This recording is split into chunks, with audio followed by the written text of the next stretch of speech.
स्वागत आपका एक बार फिर से स्पेशल शो में। देश के राज्यों में चुनाव जीतने के लिए अब काम की जरूरत नहीं है। जरूरी नहीं कि काम करें तभी जीतेंगे आप, क्योंकि लोगों के हाथों में सीधे दाम पकड़ाकर चुनाव जीतने का कामयाब फॉर्मूला हिट हो रहा है। देश की सभी पार्टियां अब फ्रीबी यानी कि मुफ्त की रेवड़ियों को बांटकर धनाधन चुनाव जीत रही हैं। लेकिन सियासी दलों के इस फॉर्मूले ने देश के ज्यादातर राज्यों को खस्ताहाल कर दिया है, अंधकार की ओर धकेल भी दिया है। एक के बाद दूसरे राज्य कर्ज के जाल में ऐसे फंस रहे हैं कि अब उनके लिए राज्य का विकास करना तो छोड़िए, बल्कि सैलरी तक देना दूभर हो रहा है। चुनावी रेवड़ियों को बांटकर सत्ता हासिल करने के फॉर्मूले और इसके नतीजे में कर्ज के मकड़ जाल में फंसे राज्यों की आज मैं आपके सामने पूरी तस्वीर रखूंगा। और इसकी शुरुआत करते हैं आज की ही खबर से। दिल्ली से है यह खबर। दिल्ली सरकार महिलाओं को हर महीने 1,000 रुपये देगी। इसे महिला सम्मान योजना का नाम दिया है आम आदमी पार्टी ने। 18 साल की उम्र पूरी करने वाली हर महिला इस स्कीम के दायरे में आएगी। दिल्ली के पूर्व मुख्यमंत्री और आम आदमी पार्टी के नेशनल कन्वीनर अरविंद केजरीवाल ने गुरुवार को इस स्कीम का ऐलान किया है। उन्होंने कहा है कि योजना के लिए आज से ही रजिस्ट्रेशन भी शुरू हो जाएंगे। केजरीवाल ने यह भी कहा है कि चुनाव बाद महिलाओं को हर महीने मिलने वाली रकम को बढ़ाकर 2,100 कर दिया जाएगा। तो ये क्या है ये योजना जिसका ऐलान आज किया गया है? नाम महिला सम्मान योजना है। महिलाओं को हर महीने 1,000 रुपये दिए जाएंगे। चुनाव के बाद ये रकम 2,100 रुपये करने का भी वादा किया गया है। 18 साल से ज्यादा उम्र की सभी महिलाओं को ये पैसे मिलेंगे और 12 दिसंबर 2024 को स्कीम का ऐलान हुआ है और आज ही से यानी कि 12 दिसंबर 2024 से लागू भी हो गया, रजिस्ट्रेशन भी शुरू हो गया है।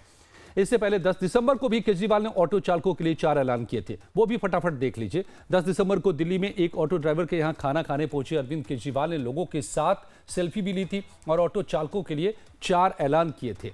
क्या क्या कहा था, क्या ऐलान थे? ऑटो चालक की बेटी की शादी के लिए 1 लाख रुपए देगी सरकार। होली दिवाली पर वर्दी पहनाने के लिए 2,500 रुपए देगी। 10 लाख रुपए तक का लाइफ इंश्योरेंस, 5 लाख का एक्सीडेंटल इंश्योरेंस भी दिया जाएगा और ऑटो चालकों के बच्चों की कोचिंग का पैसा भी सरकार देगी। हालांकि केजरीवाल के इस फैसले पर सवाल भी अब उठ रहे हैं। सवाल है कि पानी बिजली के बाद कैश बांटने के लिए पैसे आएंगे कहां से? इस पर खुद केजरीवाल क्या कह रहे हैं, पहले इसे सुन लीजिए। अभी बीजेपी वाले ये भी कह रहे हैं पैसे कहां से आएंगे, इतने पैसे सरकार के पास पैसे नहीं है। यही बात वो तब भी कहते थे जब मैंने पिछले 2013 के चुनाव में जब मैं लड़ा था 2014 में, तब मैं कहता था बिजली फ्री कर देंगे और बीजेपी वाले कहते थे केजरीवाल झूठ बोल रहा है, पैसे कहां से आएंगे। मैं बीजेपी वालों को कहना चाहता हूं, मैं जादूगर हूं, मैं अकाउंट्स का जादूगर हूं। मुझे पता है कि पैसे कहां से लाने हैं, पैसे कहां से बचाने हैं और पैसे कहां से लाने हैं और पैसे कहां पे खर्च करने हैं। तुम चिंता मत करो, मैंने अगर कह दिया तो कह दिया। मैंने कहा 1,000 रुपए हर महीने दूंगा तो 1,000 रुपए महीने आज से शुरू कर दिए।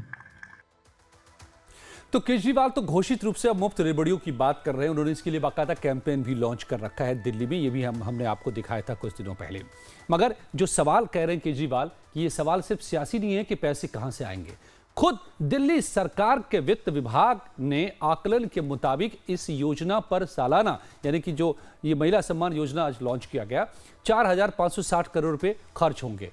दिल्ली सरकार की जो दूसरी सब्सिडी योजनाएं हैं उस पर 11,000 करोड़ रुपए पहले से खर्च किए जा रहे हैं, जो बिजली पानी मुफ्त में दिए जाते हैं।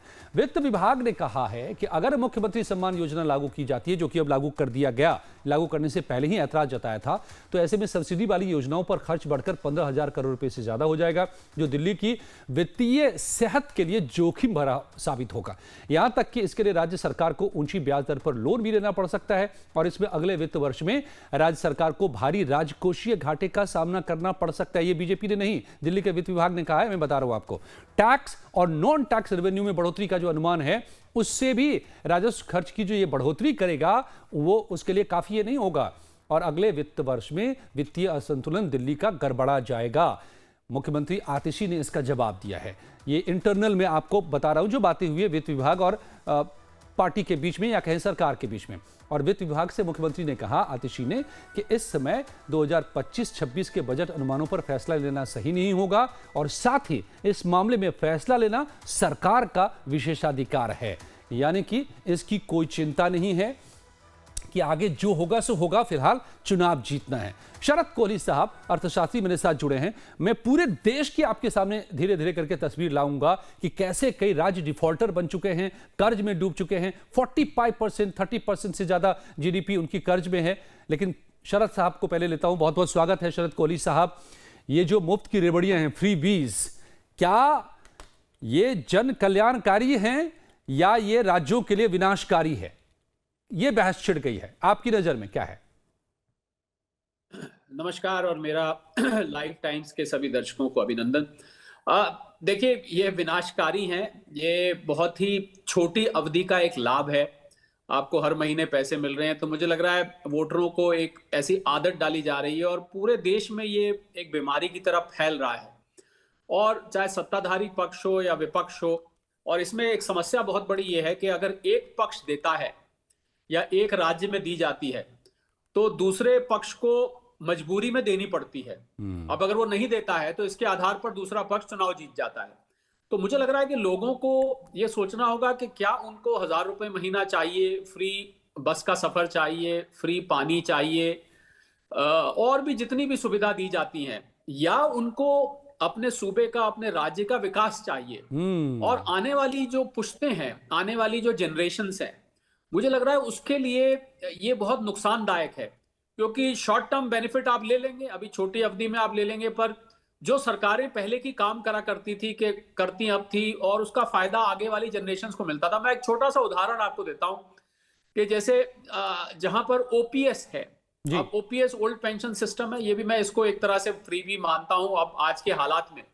अब इससे नए युवाओं की जो नौकरी है सरकारी पदों पर, वो नौकरी मारी जाती है। मैं अभी जो दिल्ली सरकार का आप बता रहे हैं, 6,500 करोड़ से ऊपर का डेफिसिट हो चुका है, जबकि दिल्ली एक बहुत कम राज्यों में से एक था, या एक दफे तो अकेला ऐसा राज्य था जहां पर सरप्लस होता था। कहां 3,231 करोड़ का सरप्लस 23-24 में, अब 24-25 में 6,500 रुपए का डेफिसिट होने वाला है। तो एक प्रॉफिट मेकिंग या सरप्लस मेकिंग, प्रॉफिट तो नहीं कहता, सरप्लस मेकिंग राज्य आज डेफिसिट में आ गया है। तो मुझे लगता है कि सत्ता में बने रहने के लिए, सत्ता को पाने के लिए लोगों को ऐसी छोटी अवधि की लुभावना देना, लोगों को छोटी अवधि के लिए लुभा देना, मुझे लग रहा है कि उनके साथ नाइंसाफी। और जो लोग ये समझते हैं कि एक जेब से निकाल के दूसरी जेब में डाल रहा है, मैं उससे एक कदम आगे की बात करता हूं। आपकी छोटी जेब से पैसा निकलकर, राइट सर, और या बड़ी जेब से पैसा निकलकर आपकी छोटी जेब में जा रहा है, या इसको अगर दूसरे तरीके से समझें। उनका जी सर, आप तो इकोनॉमी के बहुत बड़े एक्सपर्ट हैं, वर्ल्ड फेम के।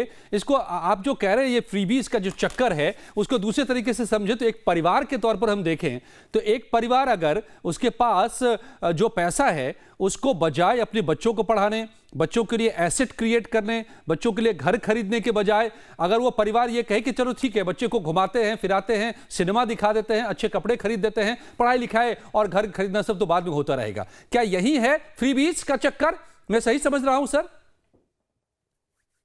बिल्कुल, आपने बहुत अच्छा, अब इसको हम अंग्रेजी में एनेक्डोट कहते हैं, बहुत अच्छा आपने उदाहरण दिया कि आपको लॉलीपॉप दिखाकर और आपसे आपकी गाड़ी छीन ली जाए, आपसे आपकी एजुकेशन छीन ली जाए, आपसे आपका हेल्थ केयर छीन ली जाए कि एक लॉलीपॉप, चलो बस में मुफ्त घूम लो, और ना बदले में तुम्हें फ्लाईओवर मिलेगा, ना बदले में तुम्हें ब्रिज मिलेगा, ना बदले में, दिल्ली में तो ये बात है, ना बदले में आपको शुद्ध हवा मिलेगी। एब्सोल्युटली। और ये इसका नतीजा जो हुआ है, जी सर, इसका जो नतीजा हुआ है वो भी हम दिखा लेते हैं, फिर आपके पास में लौटता हूं। आपको दिखाते हैं कि इस वजह से, मुफ्त रेवड़ियों की वजह से क्या क्या, किस राज्य पर कितना कर्ज बढ़ रहा है। आपको ये बताते थे कि पहले देश की तस्वीर जरा देखिए, और ये हम आपके लिए निकाल करके लाए हैं कि आरबीआई की ये हाल के नतीजे हैं। ये जो आंकड़े हैं आरबीआई ने जारी किए हैं, रिजर्व बैंक ऑफ इंडिया ने, और उसके हिसाब से 2026-27 तक का अनुमान है पंजाब को लेकर कि पंजाब कर्ज में किस कदर डूब जाएगा कि पंजाब 47% तक जीडीपी का उसका कर्ज में चला जाएगा, यानी आधा उसकी जितनी संपत्ति है राज्य की, जितना जीडीपी है उसका आधा कर्ज का होगा, करीब 47%। राजस्थान 39%, करीब 40 के करीब, केरल 38%, उत्तराखंड 32%, बिहार 31%, हरियाणा 31%, पश्चिम बंगाल 37%, आंध्र प्रदेश 34%, तमिलनाडु 31%, झारखंड 30%। और ये तो जो टॉप के राज्य हैं जो 30% से ज्यादा कर्ज में डूब चुके हैं या डूबने वाले हैं उनके। अब पूरे देश की भी तस्वीर जरा दिखाइए कि वो क्या है, जहां पर समूचे देश के जो वो राज्य हैं जहां पर कितना कर्ज पहले से हो चुका है, ये भी आरबीआई ने आंकड़ा जारी किया है, अगर हम वो देख सकते हैं तो।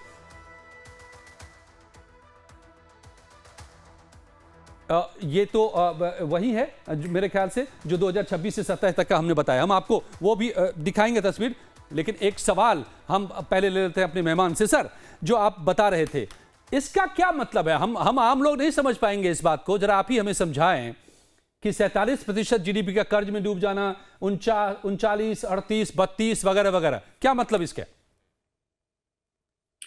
देखिए, कर्ज का मतलब क्या होता है? कर्ज का मतलब है कि आपने उधार लिया है और आपको ये वापस करना है, तो इसको हम डेट बोलते हैं।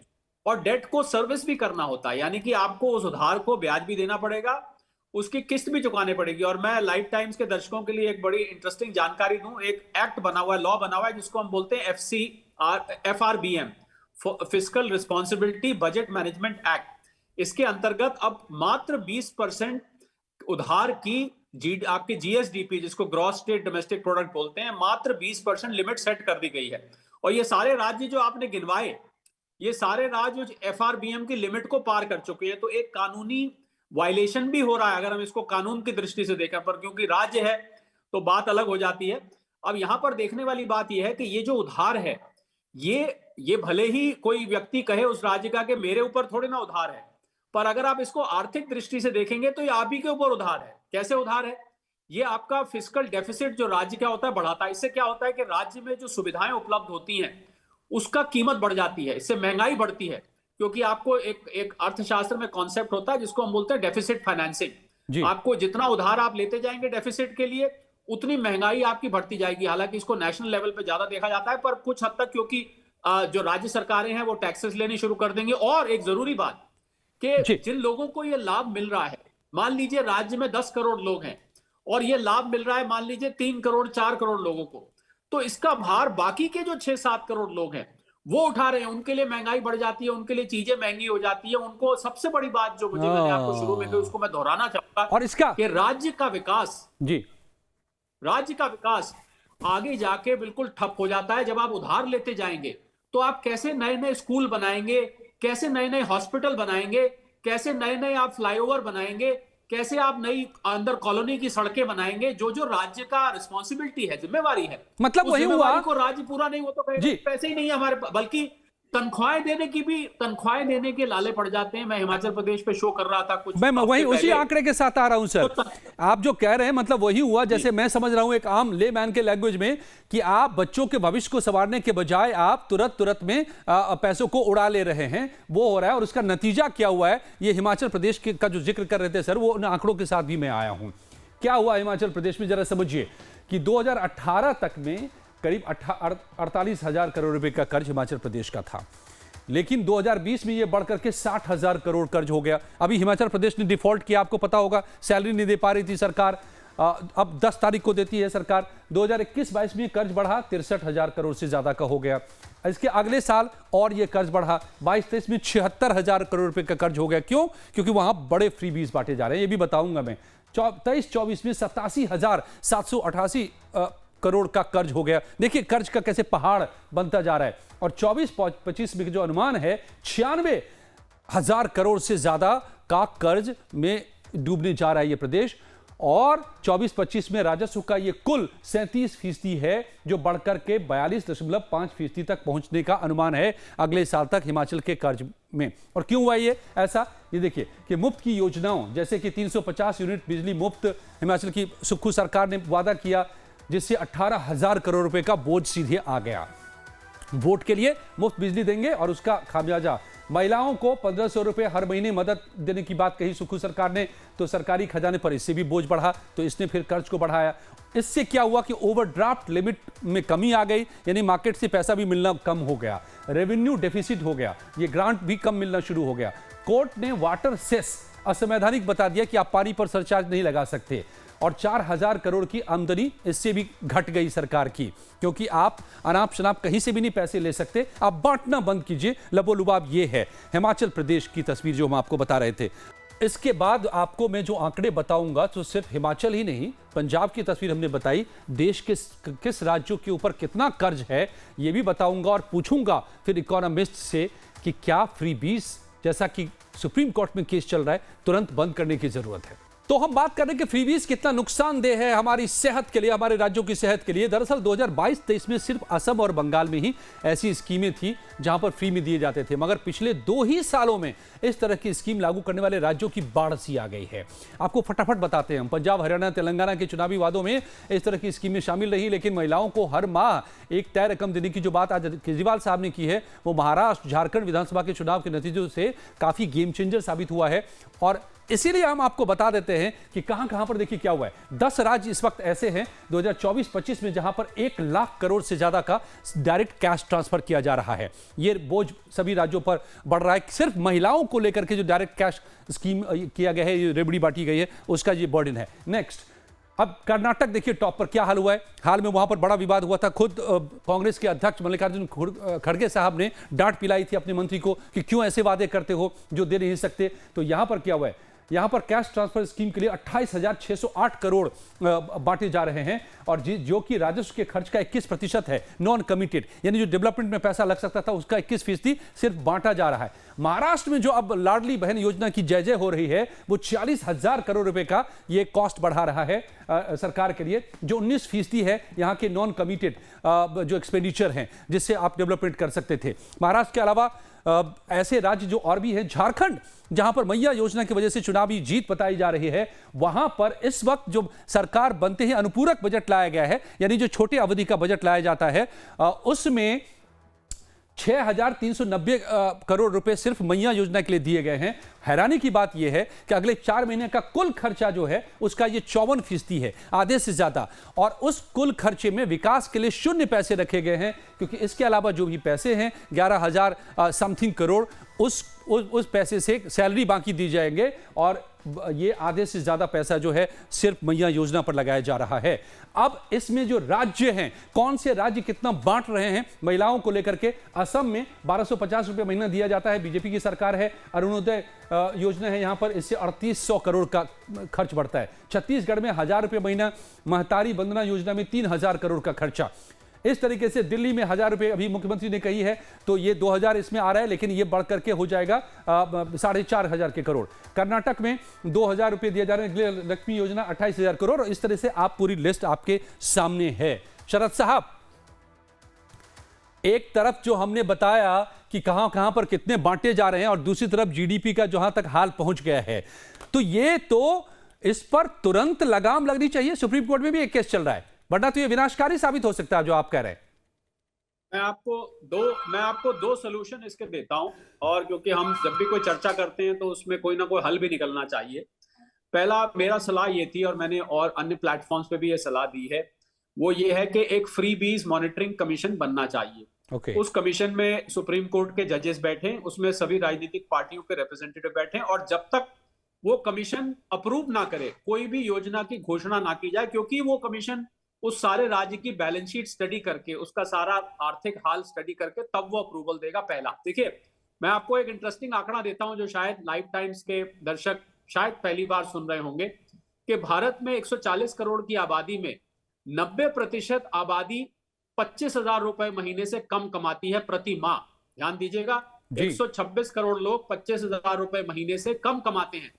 अब जब ऐसी जब हमारा आर्थिक समीकरण है, तो ऐसे में अगर आप 1,000 रुपए भी देते हैं तो वोटर को लगता है कि मेरी तो तनख्वाह बढ़ गई या मेरी आमदनी बढ़ गई, और वो एकदम से उसकी तरफ खिंचा चला जाता है। तो मुझे लगता है कि दूसरा सलाह इसकी ये है कि वोटरों को ये समझना पड़ेगा, अगर वोटर इसकी तरफ अपना मुंह फेर लेते हैं तो राजनीतिक पार्टियां ये नहीं करेंगे। और जैसा मैंने कहा, ये एक रोग की तरह है, एक जगह फैला, दूसरी जगह फैला, उसने वहां इतना दिया, आपस में होड़ लग जाती है, तुम 2,100 दो, हम 3,000 देंगे, तो एक होड़ लग जाती है। और मुझे लगता है वोटर इस छोटी अवधि के लुभावन में, इस छोटी अवधि के अट्रैक्शन में आ जाते हैं और आके वोट देते हैं, क्योंकि ज्यादातर हमारी जनता 90% 25,000 रुपए से, आप लगाइए जो व्यक्ति 25,000 रुपए महीना कमाता है, अगर उसकी महिला को 2100 रुपए महीना मिलने लग जाए तो क्या उस व्यक्ति का उस पार्टी की तरफ रुझान होगा कि नहीं?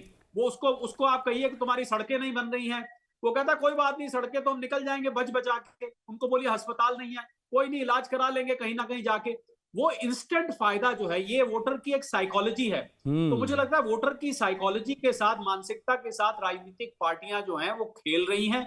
और ये वोटर अगर मैच्योर हो जाता है, अगर वोटर इतना समझदार हो जाता है, उसको समझ आ जाए कि मेरी बड़ी जेब में से निकाल के मेरी छोटी जेब में थोड़ा सामान डाला जा रहा है, बड़ी जेब लूटी जा रही है और छोटी जेब में थोड़ा सा पैसा डाले जा रहा है, तो मुझे लगता है कि ये राजनीतिक पार्टी अपने आप करना बंद कर देगी। इसका केवल और केवल यही हल है। दूसरा हल, मैंने आपको फ्रीबीज मॉनिटरिंग कमीशन का जिक्र किया। अगर ये कमीशन बन जाती है तो मुझे लग रहा है कि कोई भी राजनीतिक पार्टी बिना कमीशन से पास कराए कोई भी ऐसी घोषणा नहीं कर पाएगी, ये मेरा पूरा यकीन है। वरना जो श्रीलंका में हाल हमने देखा था 2 साल पहले, 3 साल पहले, वही हाल कुछ राज्यों का हो सकता है। और जैसे जैसे कर्ज बढ़ता जाएगा, दिवालिया निकलने की नौबत भी आ सकती है। दिवालिया निकलने की नौबत और जो आ चुकी है, हिमाचल प्रदेश में आ गई, जहां पर सैलरी डिफॉल्ट हो गया। और वो जो सरकार से घाटे की वजह से जो अनुदान मिलता है उससे सैलरी दे पाए, वो क्योंकि 10 तारीख तक मिलता है, इसलिए 10 तारीख बदल दी गई है सैलरी और पेंशन देने की हिमाचल प्रदेश में। यही इसी तरफ बढ़ रहा है। अभी पंजाब भी, दिल्ली के वित्त विभाग ने यही कहा है कि हमारा भी संतुलन बिगड़ जाएगा, मत लागू कीजिए, लेकिन इसको नजरअंदाज करके लागू कर दिया गया है। और जो तमाम राज्यों की तस्वीर हमने दिखाई, तो अब जरा समझिए कि आप अपने बच्चों के लिए बेहतर भविष्य देखना चाहते हैं, बेहतर स्कूल, बेहतर सड़कें, बेहतर कॉलेज, बेहतर अस्पताल, बेहतर जिंदगी, या आपको इस वक्त चाहिए 1000, 2,000 रुपए? ये आप तय करेंगे, तभी तय होगा कि हमारा वर्तमान बेहतर या भविष्य बेहतर होगा। अभी तुरंत हमको चाहिए मुफ्त की रेबड़ी, या बच्चों के लिए बेहतर भविष्य हम बना पाएंगे, बेहतर राज्य बना पाएंगे? शरद साहब, आपने जिस तरीके से समझा दिया है, मुझे लगता है कि हमारे आज जो दर्शक हैं हमारे साथ जुड़े हुए, वो जरूर इस पर सोचेंगे। बहुत बहुत शुक्रिया सर आपका लाइव टाइम्स पर हमारे साथ जुड़ने के लिए। Thank you.